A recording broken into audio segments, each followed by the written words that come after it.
Welcome back, everyone. Issues of Faith. We are talking with Sabina Mohyuddin. She's the executive director of the American Muslim Advisory Council, a Bangladeshi American Muslim born and raised here in Nashville. And I want to read a quote. You started something called Sons and Daughters of the Abraham Project, which brings Muslims, Christians, and Jewish youth across Middle Tennessee in interfaith dialogue. But I want to read this quote and have you comment on it. To be an American means to know the problems facing your neighbors and work hard to be part of the solution, regardless of the differences you may have. Compassion, love, and justice are the cornerstones of how we should interact with each other.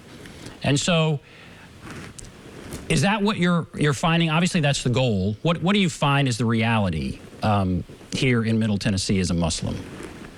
Well, the reality is, growing up here, the idea of Southern hospitality, you feel it everywhere. But, people are always nice on the outside, but people still don't always have the knowledge or background information about other groups of people. So, growing up, it was always been educating people about Islam. And so in 2010, I met Betty Carpenter, who is up in Swanee, Tennessee, and together, it was her idea, but together we brought Muslim, Christian, Jewish kids together to do some interfaith dialogue and through the Sons and Daughters of Abraham Project. And so every year we would have a peace summit. And so it was a retreat where the kids got to eat together and play together and pray together.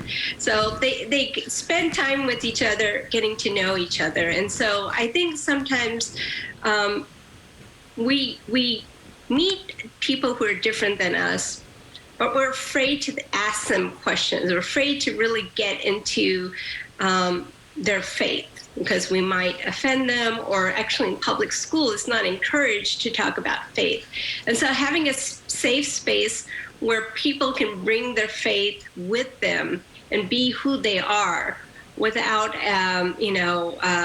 being stereotyped or judged for it, I think was important. And so I think it's not just about knowing different faiths, but about coming together and saying, how can I bring my faith with me and help solve some of the issues and problems we see in our communities? And so a large part of that program, we were trying to get the kids to think about, what kind of programming, what kind of volunteer activity, what kind of issues can we work together? And how does our faith inform us how to work and solve these issues? So I think, and that's something, as adults, this will work with AMAC, work we do with AMAC, but I think kids are better positioned to change the world. They're better positioned, and they're better positioned just to ask questions.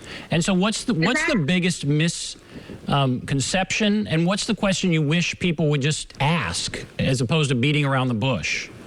Say you're on a show like this, but what's the biggest misconception, and what do you wish people would just ask? I think that the overall misconception is that Muslims are different. They have different values than other Americans, than white Christian Americans, and I think that's what we're always fighting against. Like, we live in this country. This is our home.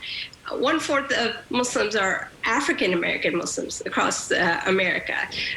So they have roots, generations, in America. We're not a new community, and so we're always seen as this foreign religion, foreign community that needs to, quote unquote, assimilate. And that goes back to my quote, because being American doesn't mean that I got to change the way I look, to change the clothing I wear, or change my religion or the rituals I practice. It means that I'm working in my communities to make it better. And so trying to shift people's mindset and looking at Muslims as being different or outsiders to, yes, they are part and parcel of the community that's helping to shape, Nashville or Tennessee or America into a better version of itself.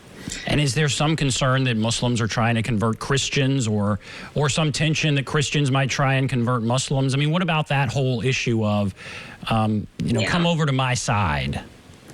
Yeah. I've experienced it personally, where I lived in Tullahoma, Tennessee for 16 years, and I homeschooled my kids for a while, and I joined a homeschooling co-op where definitely some people were very interested in converting me and my children.